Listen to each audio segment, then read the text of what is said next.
This next one, big and important too. Alberta pauses plan to replace RCMP with provincial police force. The Alberta police force option has been studied and touted by the Alberta government for years. Still, it has faced opposition, including from municipalities, over cost, implementation, and staffing concerns. The Alberta government has rolled back its pursuit of a provincial police force, contrary to mandate letters sent to Premier Danielle Smith's first cabinet in November. On Tuesday, Justice Minister Mickey Amery told reporters his department continues to consult Albertans on policing despite not receiving explicit directions from Smith in her recent mandate letter. Alongside Public Safety Minister Mike Ellis, then Justice Minister Tyler Shandro consulted residents on the need for a provincial police force preceding May's general election. Folks can check out the article and read it for themselves.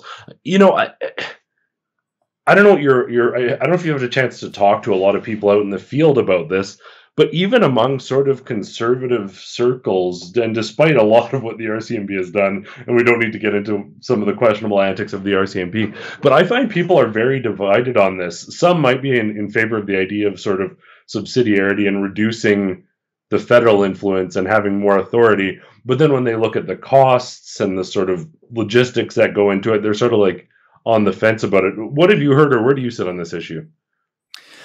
Well, it is tough to say. I can understand there's, the argument to be had on both sides. And I think about it in the sense that, well, right now Alberta's hiring the RCMP. It's a contracted service that they provide federal police to basically handle any affairs that happen outside of Edmonton and Calgary, basically.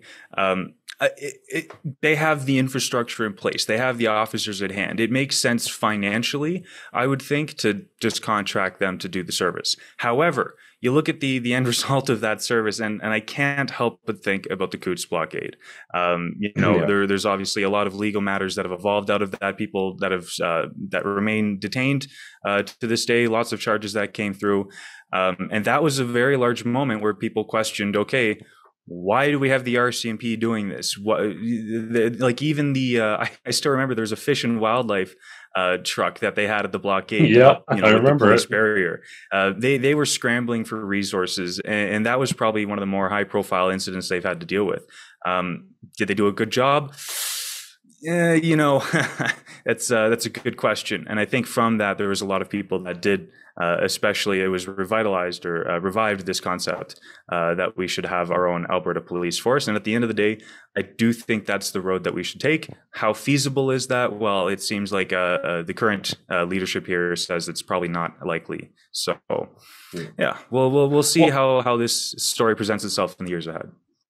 And I mean, you look at the gun grab, you look at some of the heritage front stuff, you look at the history there.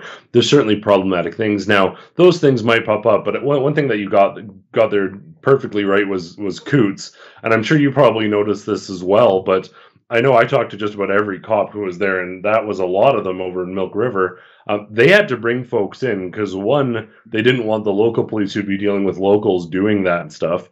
So they brought people from afar. But doesn't that say something? Like, if the police don't want to do it to the extent that they have to bring in police from out of province, that means the police know that there's something wrong. So if we had an internal police force with more sort of Albertan sentiments, they might have said, well, we're not doing this. And guess what? They would have been right to. For those who haven't seen the news, we wrote it up, we discussed it on stream yesterday, but Tina Hinshaw's COVID lockdown measures have been struck down effectively as unlawful and validated. So much of what we saw was an extension of laws that should never have existed in the first place. So